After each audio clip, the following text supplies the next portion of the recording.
Yan din po. Yan.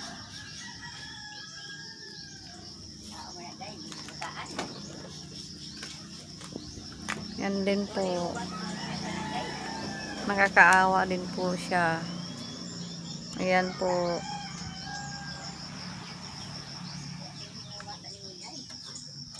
Yan, nagluluto na siya. Siya lang po mag-isa dito sa bahay niya. Ayan. Nakakaawa yung kalagayan niya.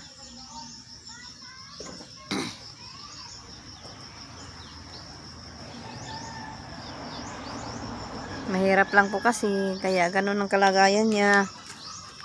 Yan po. Yan, yung saingan niya, oh. Kakaawa. Nagsaing na po siya. Yan lang. Siya lang dyan mag-isa. Yan po. Nagtatanim lang din po yan ng ano. Nagtatanim lang din po yan ng